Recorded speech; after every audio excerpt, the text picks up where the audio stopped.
Bonjour à tous. Bonjour. Alors, en effet, culture plaisir, on s'est dit, il est où le plaisir? Il est où dans tout ça?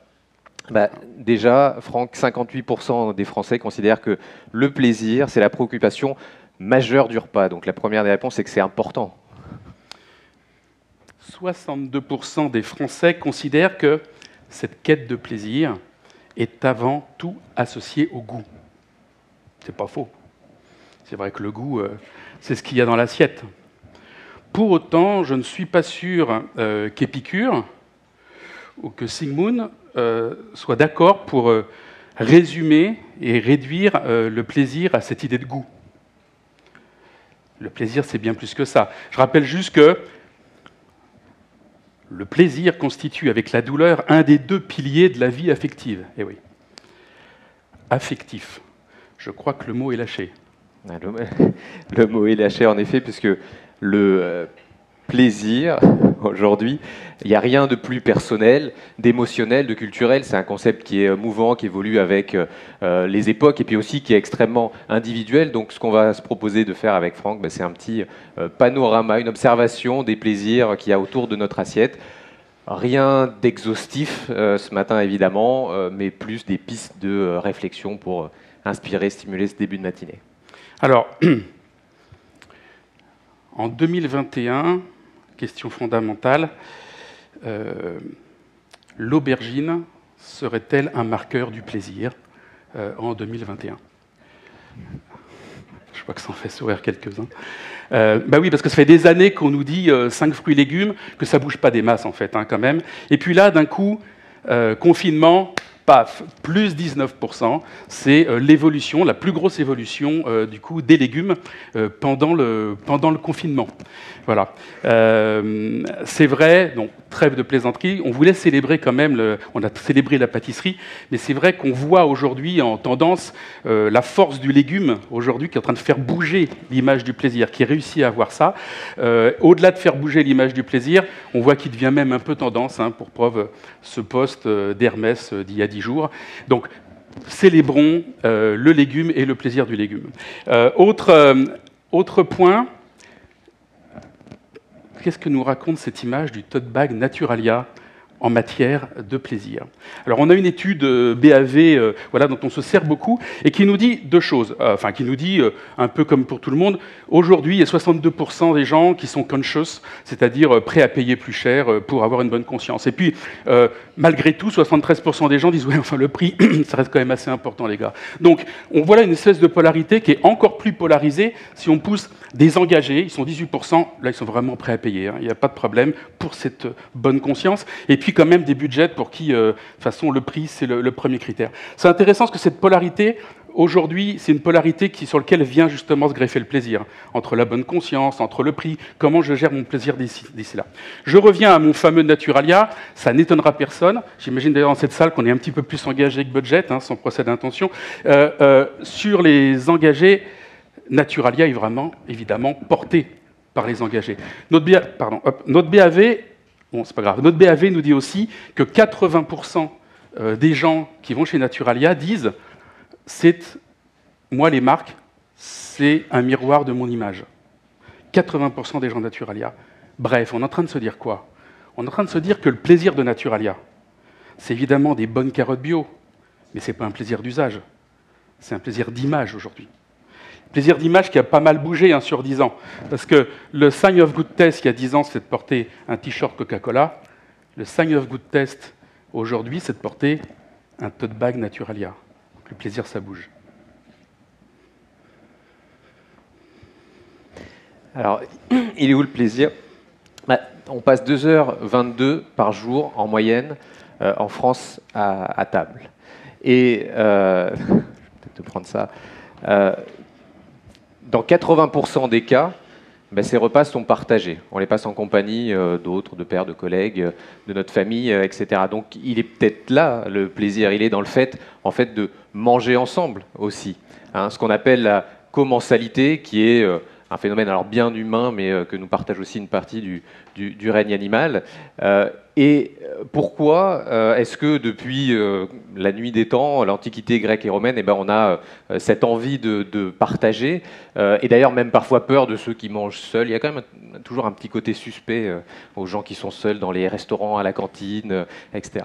Eh ben, parce que le plaisir est né aussi de la commensalité et de ce qu'on y associe, qui est la convivialité. Et on cherche toujours à le préserver. Alors Montaigne, qui cite Épicure, dit il ne faut pas tant regarder ce que l'on mange qu'avec qui l'on mange. Hein. La notion de convivialité, on la défend, et on la défend encore plus aujourd'hui à l'heure où les régimes alimentaires, les interdictions alimentaires, les gens qui mangent sans quelque chose pourraient venir mettre en danger ce moment de convivialité. On s'y adapte pour préserver justement le plaisir d'être ensemble autour du repas. 68% des Français cuisinent des plats différents ou une base commune que chacun vient agrémenter selon ses envies.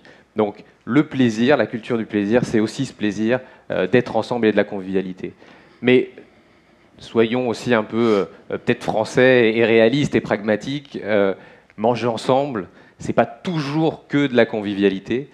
C'est pas toujours que du bonheur, les déjeuners de famille, les dîners de Noël. Et ça, le 7e art, la culture populaire, c'est aussi nous le rappeler, nous a offert de très bons moments pour le symboliser. Je vais laisser la parole à François. Écoute François, ta gueule toi! Tu m'emmerdes toi, je t'emmerde! Je vous emmerde tous avec vos dimanches, votre chico à la con! Merde!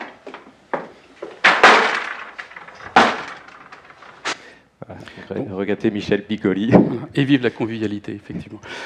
Alors, autre grand moment, c'est moi qui l'ai fait. Voilà.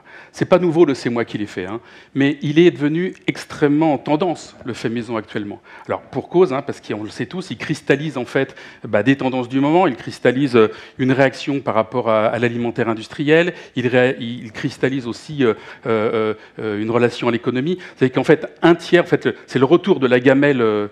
Du bento, pardon, avec effectivement un tiers des gens en fait qui amènent leur gamelle ou leur bento directement de la maison, voilà, au travail. Donc c'est vrai que c'est moi qui l'ai fait. Il est très chargé émotionnellement. Il est très chargé sur des vérités personnelles. Autre chose, évidemment, le 9 millions de homemade food. C'est vrai que les réseaux sociaux ne font que l'orgueil des réseaux sociaux ne font que pousser un peu plus loin cette réalité du homemade. On a tous vécu pendant le confinement les 1 500 000 homemade bread. Voilà, c'est plus 150% de vente de farine pour mémoire, et c'est plus 90% de machines à pain. Si ça vous intéresse, il y en a un paquet sur le Bon Coin, d'ailleurs, vous pouvez aller voir depuis. Voilà, c'est pareil, les 2 millions de tous en cuisine. Alors, oui, donc, Cyril, il n'a pas vu venir, effectivement, là, il a relancé le 1 million. Tout le monde a toujours envie de cuisiner. Il se trouve que depuis, on va bosser, donc on ne peut pas forcément regarder la télé à 18h30. Et malgré tout, ça montre une réalité qui est, oui, 47% des Français souhaitent désormais consacrer plus de temps à la préparation des repas, mais comme forcément je n'ai pas forcément le temps, ça donne plein d'opportunités pour Frischti, je crois, qui est avec nous aujourd'hui, ou Kitok, qui fait quand même plus 150 000 repas par semaine, ce qui est quand même énorme. Et on voyait Cyril Lignac, mais en effet, le plaisir, c'est aussi, autour de l'alimentation, le plaisir d'en parler.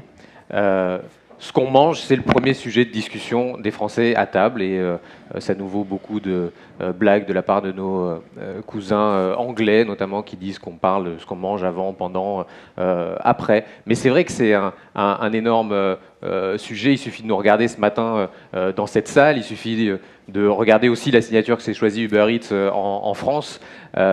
Parlons bouffe, hein, donc le plaisir, c'est cette discussion qu'on peut avoir et qu'on relie d'ailleurs à la convivialité, parce qu'on partage assez régulièrement avec soi-même sur la pizza qu'on mange seul le soir. Mais cette notion de discussion, elle vient aussi augmenter le plaisir. Et au-delà de la table, assez régulièrement, il suffit de voir le succès des Masterchef sur TF1, du Goût du Monde chez Le Monde, de Chef Table sur Netflix, de la Galaxie On va déguster qui commence en radio pour aller faire des best-sellers en librairie et des jeux de table qui nous permettent de comparer notre culture food.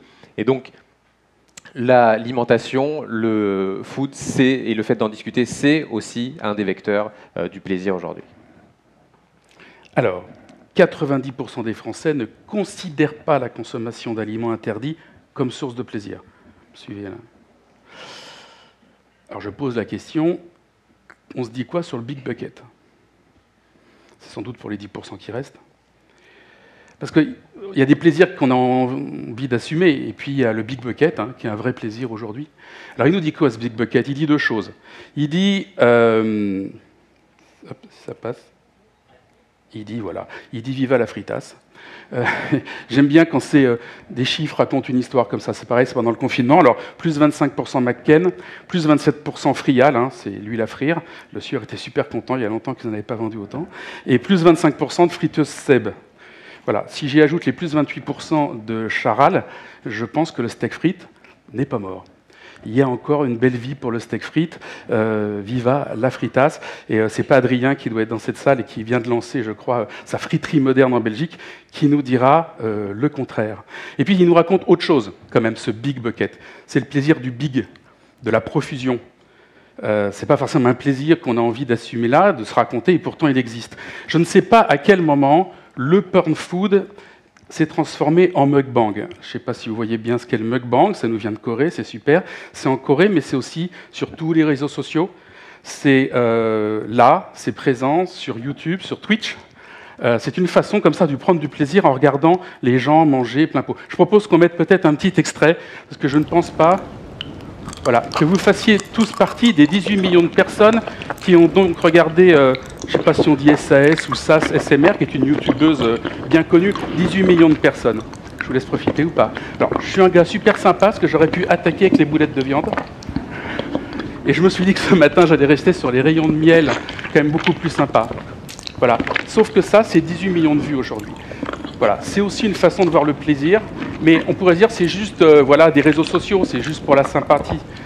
Aujourd'hui, quand vous voyez les promos de Otakos, par exemple, telles qu'elles sont, qui font un énorme succès, il y a une relation du plaisir à la profusion qui est en retour et qui est quand même très très fort. Donc ça dure 18 minutes, alors j'ai peut-être pas, on peut peut-être, hop, comme dirait, voilà, on va s'arrêter là.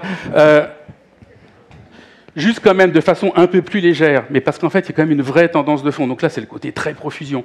Mais il y a une vraie tendance de fond à avoir un retour sur le festin, le festoyer, la grande table, le melting pot, comme j'appelle ça, même un retour à cette imagerie du repas bourgeois, entre guillemets, des années 70, hein, de la grande table qui dure longtemps. Ce trend-là, on le voit là avec Gueuleton.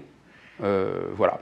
Juste du coup, peut-être pour conclure sur ce qu'on vient de se dire, de la renaissance de l'aubergine voilà, au renouveau de Gueuleton, effectivement, il est où le plaisir? Il est où? Alors, il est où le plaisir? Il est où?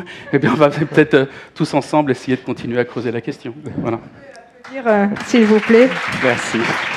C'était Franck Salins, vice-président de VML Wayner, et Virgile Brodziak, directeur général de Wunderman Thompson, avec qui on a pris beaucoup de plaisir à préparer cette matinée, avec qui on a beaucoup ri, comme vous pouvez l'imaginer en ces 12 minutes.